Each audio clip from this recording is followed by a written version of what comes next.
Bengal police की कार्रवाई देख सयोनी घोष से लेकर सागरिका घोष जैसे टीएमसी के नेता काफी परेशान नजर आ रही है। बंगाल में टीएमसी की करारी हार के बाद टीएमसी के नेताओं के खिलाफ कार्रवाई शुरू हो गई है। टीएमसी के हार के बाद अब भी बीजेपी को लेकर टीएमसी के नेता अफवाह फैला रहे थे, लेकिन कोलकाता पुलिस अब अच्छे से खबर ले रही है। चुनाव से पहले अभिषेक बनर्जी से लेकर सयोनी घोष जैसे नेता बीजेपी को धमकी दे रहे थे, लेकिन अब उन्हें करारा जवाब मिल गया है। बंगाल के लोगों ने बीजेपी को जिताकर टीएमसी के नेताओं से मोह मोड़ लिया है। चुनाव से पहले सयोनी घोष का बंगाली भाषा में गुनगुनाया गया वो गीत खूब बिका, जिसके हिंदी बोल है मेरे दिल में है काबा, आंखों में मदीना। इसी गाने पर लिबरल गैंग ने सयोनी घोष के कसीदे पढ़े थे, लेकिन अब लिबरल गैंग हताश और परेशान नजर आ रहे हैं। वहीं अब सत्ता संभालते ही सीएम शुभेंदु अधिकारी एक्शन में नजर आ रहे हैं। मुख्यमंत्री पद की शपथ ग्रहण करने के 24 घंटे के अंदर ही शुभेंदु अधिकारी ने कई नौकरशाहों का तबादला कर दिया है। राज्य सचिवालय स्थित मुख्यमंत्री कार्यालय की नौकरशाही संरचना में बदलाव करते हुए सीएम शुभेंदु ने उन अधिकारियों की ताकत में कटौती की है जिन्हें पहले ममता बनर्जी का करीबी माना जाता था। ममता बनर्जी के नेतृत्व वाले पूर्व केंद्रीय कार्यालय से जुड़े 16 नौकरशाहों को नए अधिकारियों से बदल दिया गया है।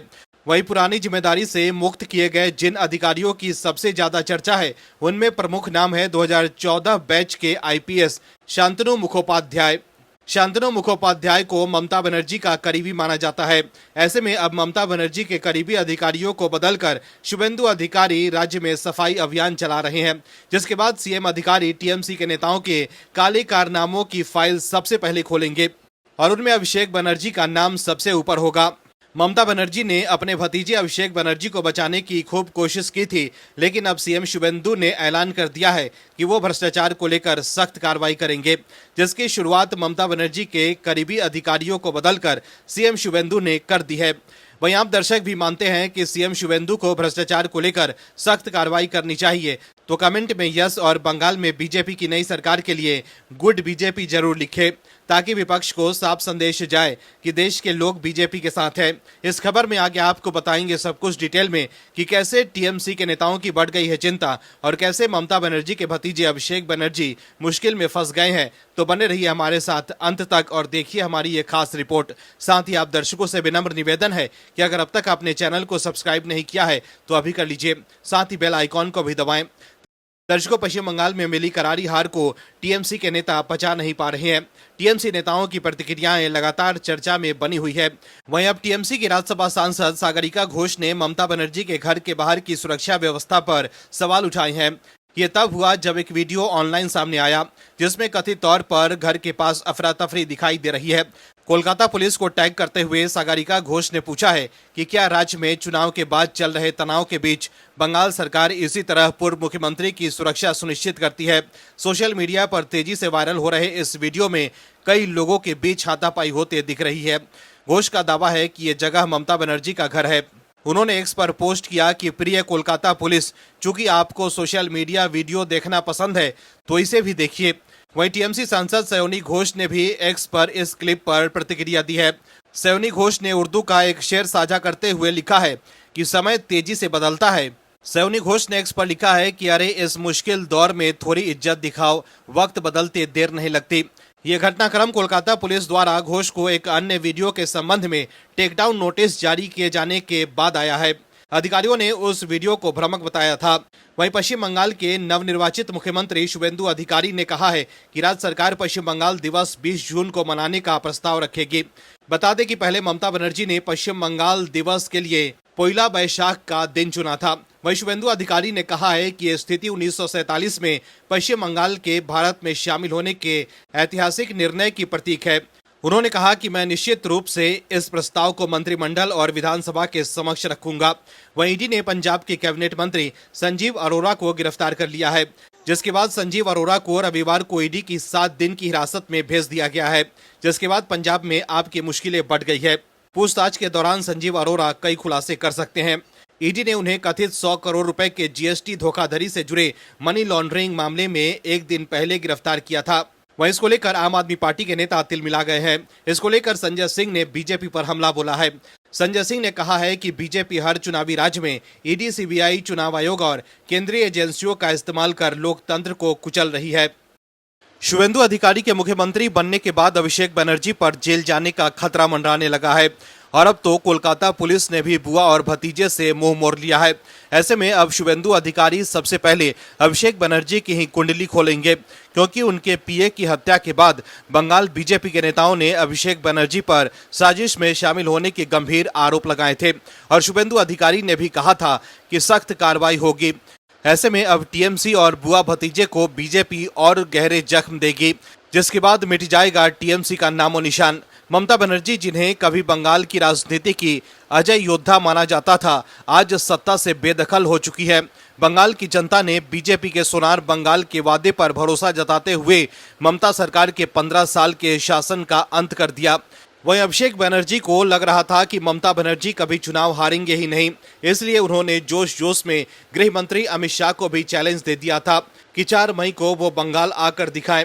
लेकिन 2 दिन से अमित शाह बंगाल में ही थे और अभिषेक बनर्जी घर के अंदर दुबक कर बैठे थे। वहीं जब मीडिया ने शाह को दिए चैलेंज के बारे में अभिषेक बनर्जी से सवाल पूछे तो उनकी भाषा ही बदल गई। वो कहने लगे कि उन्हें कोई दिक्कत नहीं है अमित शाह के बंगाल आने से। दर्शकों, राजनीतिक विश्लेषकों का मानना है कि टीएमसी के हार के पीछे अभिषेक बनर्जी एक बड़ी वजह है। भ्रष्टाचार के गंभीर आरोपों से घिरे अभिषेक बनर्जी खुद को राज्य का भावी मुख्यमंत्री मानने लगे थे। ऐसे में बंगाल की जनता को ये स्पष्ट दिखने लगा था कि अगर भतीजे की हैसियत से अभिषेक बनर्जी का इतना जलवा है तो मुख्यमंत्री बनने के बाद राज्य का क्या हाल होगा। जनता ने भाईपो यानी भतीजे अभिषेक के भ्रष्टाचार और उनके अहंकार को सिरे से नकार दिया। राज्य के लोगों को लगा कि ममता बनर्जी के बाद बंगाल की कमान ऐसे व्यक्ति के हाथ में जाना घातक होगा जो केवल सत्ता के सुख के लिए राजनीति में है। राज्य में कैश फॉर जॉब यानी पैसे लेकर नौकरी देने के घोटाले ने मध्यम वर्ग और युवाओं को सड़क पर लाकर खड़ा कर दिया। लेकिन अब बीजेपी की जीत के साथ ही राज्य में हवा का रुख बदल चुका है। कोलकाता पुलिस, जिसे अब तक टीएमसी सरकार का मजबूत स्तंभ माना जाता था और ममता बनर्जी और अभिषेक बनर्जी के कहने पर कोलकाता पुलिस किसी को भी उठा लेती थी, लेकिन अब उसने अपने सोशल मीडिया हैंडल एक्स पर क्लीन अप अभियान चलाया है। बंगाल में सत्ता परिवर्तन के बाद कोलकाता पुलिस ने ममता बनर्जी और अभिषेक बनर्जी को अनफॉलो कर दिया, तो वहीं पीएम मोदी और अमित शाह को फॉलो करना शुरू कर दिया है। वहीं सीएम शुवेंदु अधिकारी ने कहा है कि वो भाषण कम और काम ज्यादा करेंगे। इसके साथ ही आरजी कर केस की जांच के लिए आयोग का गठन किया जाएगा।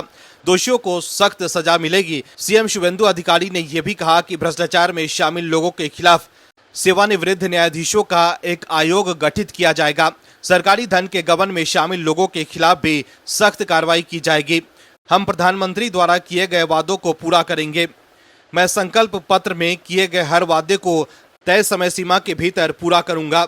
ऐसे में साफ है कि बंगाल में ममता सरकार के रहते अभिषेक बनर्जी पर भ्रष्टाचार के जो भी आरोप लगे हैं उसको लेकर अब उनकी फाइलें खुलने वाली है, क्योंकि अब बंगाल में भी योगी मॉडल की चर्चा शुरू हो गई है। वहीं ईडी पहले से ही अभिषेक बनर्जी के पीछे पड़ी थी और अब राज्य की सत्ता हाथ से जाने के बाद उनकी मुश्किलें बढ़ सकती है। ऐसे में अब भ्रष्टाचार के मामले में उनके लिए बचना मुश्किल हो सकता है, क्योंकि राज्य के मुख्य सचिव ने सरकारी कार्यालयों से कोई भी दस्तावेज या फाइल हटाने, नष्ट करने या कॉपी करने पर सख्त रोक लगा दी थी। मतलब टीएमसी के नेताओं के पास कोई भी सरकारी फाइल गायब करने या नष्ट करने का मौका ही नहीं मिला। ऐसे में अब मुख्यमंत्री बनकर सीएम कार्यालय पहुंचे सीएम शुवेंदु अधिकारी तक टीएमसी के नेताओं के काले कारनामों की फाइल भी पहुंच गई होगी।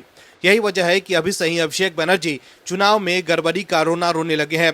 शुवेंदु अधिकारी के सीएम बनने के बाद अभिषेक बनर्जी ने एक्स पर पोस्ट कर चुनाव आयोग, सरकारी एजेंसियों और चुनाव प्रक्रिया की निष्पक्षता पर सवाल उठाए हैं। इसके साथ ही अभिषेक बनर्जी ने यह भी आरोप लगाया है कि टीएमसी के कार्यकर्ताओं को डराया धमकाया जा रहा है और उनके कई समर्थकों को घर छोड़ने पर मजबूर होना पड़ा।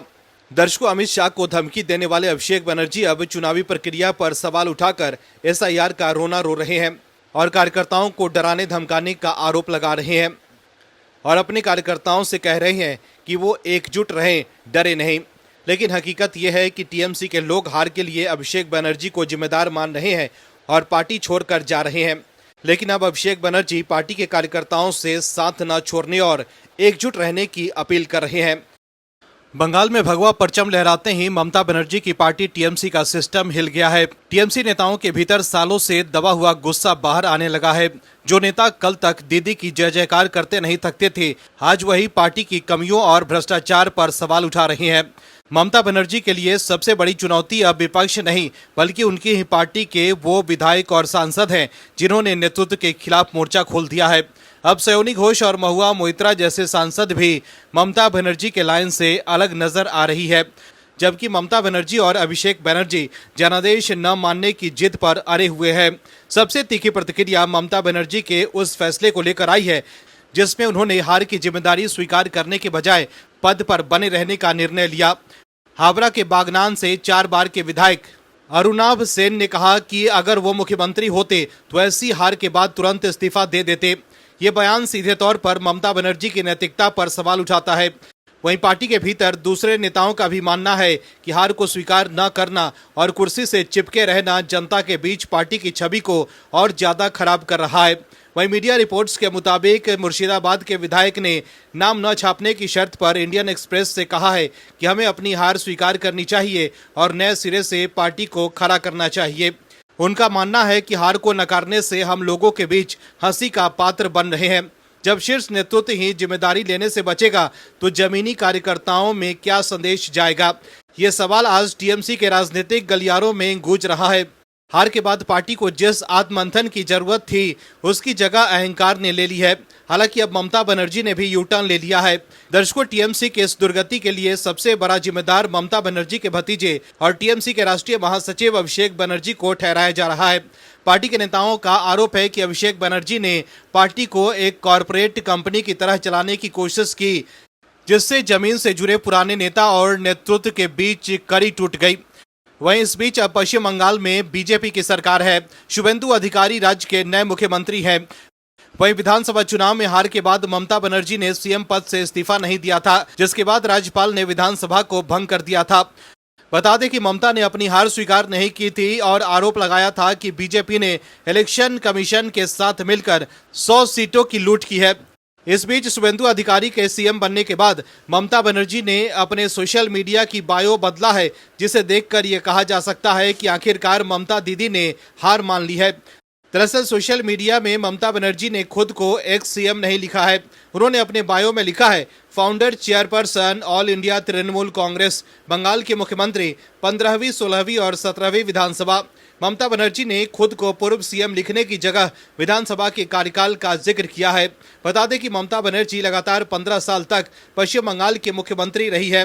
वहीं दूसरी तरफ शुभेंदु अधिकारी के सीएम बनने के बाद ममता बनर्जी के भतीजे अभिषेक बनर्जी ने कहा है कि बहुत मुश्किल चुनाव लड़ा, जिसमें करीब 30 लाख असली वोटरों को वोटर लिस्ट से बाहर कर दिया गया। अभिषेक बनर्जी ने एक्स पर पोस्ट कर लिखा है कि पूरी चुनाव प्रक्रिया में हमने देखा कि कई सरकारी एजेंसियों और भारत निर्वाचन आयोग का रवैया पक्षपाती रहा। गिनती की प्रक्रिया से लेकर ईवीएम के मूवमेंट कंट्रोल यूनिट की गड़बड़ी जैसी घटनाओं ने करोड़ों लोगों को ये सोचने पर मजबूर कर दिया कि क्या ये जनता का असली फैसला है या नहीं। अभिषेक बनर्जी ने लिखा कि मैंने पहले भी मांग की है कि मतगणना केंद्रों की सीसीटीवी फुटेज जारी की जाए और वीवी स्लिप्स की गिनती हो, ताकि सच्चाई सामने आए और शक को दूर किया जा सके। वहीं अभिषेक बनर्जी ने यह भी कहा है कि चुनाव के बाद हिंसा, पार्टी दफ्तरों पर हमले, हमारे कार्यकर्ताओं को डराने और समर्थकों को धमकाना बहुत ही चिंताजनक और लोकतंत्र में अस्वीकार्य है। दर्शकों, पहले तो अभिषेक बनर्जी अमित शाह को धमकी दे रहे थे कि नतीजों के दिन वो 12 बजे के बाद बंगाल में रह के दिखाए, लेकिन अब वो खुद कह रहे हैं कि उनकी पार्टी और उनके नेताओं को डराया धमकाया जा रहा है। दर्शकों, अभिषेक बनर्जी जो भी कहें, धांधली का आरोप लगाएं, लेकिन उन्हीं के पार्टी के दूसरे नेता हार के लिए उन्हें ही जिम्मेदार मान रहे हैं। वहीं शुभेंदु अधिकारी के सीएम बनने के बाद टीएमसी सांसद सयोनी घोष ने एक्स पर लिखा है कि जैसा कि बंगाल के नए मुख्यमंत्री ने शपथ ली है, मुझे उम्मीद है कि वो अपनी शपथ का पूरी तरह से पालन करेंगे। उन्हें और उनकी सरकार को बंगाल के हर व्यक्ति की सेवा करनी चाहिए, चाहे वो किसी भी जाति, धर्म या भाषा के हो, चाहे वो उन्हें वोट दिया हो या ना दिया हो। उन्हें बंगाल के समग्र विकास और समृद्धि के अपने वादों को हकीकत में बदलना होगा। हर भविष्य की नींव अतीत की ईंटों पर ही रखी जाती है और अगर दिल में नेक इरादे ना हो तो दिखावा ज्यादा दिन तक नहीं टिकता और नकाब उतर ही जाते हैं। बंगाल बहुत बारीकी से इन सब पर नजर रखेगा। तो देखा आपने कैसे अब टीएमसी के नेता बदले बदले से लग रहे हैं। ममता बनर्जी ने भी अब हार मान ली है। दर्शकों, आम आदमी पार्टी की मुश्किलें बढ़ती दिखाई दे रही हैं, जिससे पार्टी के सांसद संजय सिंह तिलमिला गए हैं। वहीं पार्टी के मुखिया अरविंद केजरीवाल भी चिंतित नजर आ रहे हैं। दरअसल आम आदमी पार्टी के नेता संजय सिंह ने बीजेपी पर निशाना साधा है। संजय सिंह ने ईडी को बीजेपी का सुपारी किलर तक बता दिया। संजय सिंह ने कहा कि बीजेपी का सुपारी किलर पंजाब पहुंच गया है। पंजाब सरकार के कैबिनेट मंत्री संजीव अरोरा के घर पर छापेमारी की गई है। पंजाब सरकार को बदनाम करने के लिए हथकंडे अपनाए जा रहे हैं। संजय सिंह ने कहा है कि बीजेपी का सुपारी किलर ईडी आज फिर पंजाब पहुंच गया। आप प्रमुख अरविंद केजरीवाल ने अपने बयान में कहा है कि कई 100 साल पहले औरंगजेब ने अत्याचार करके भारत के कई हिस्सों पर कब्जा कर लिया था। आज मोदी जी ने भी बेईमानी करके भारत के कई हिस्सों पर कब्जा कर लिया है। दर्शकों, पंजाब में बीजेपी स्थायी मुद्दों को महत्व दे रही है। Bureau report OMH news. आप दर्शकों से विनम्र निवेदन है कि चैनल को सब्सक्राइब जरूर करें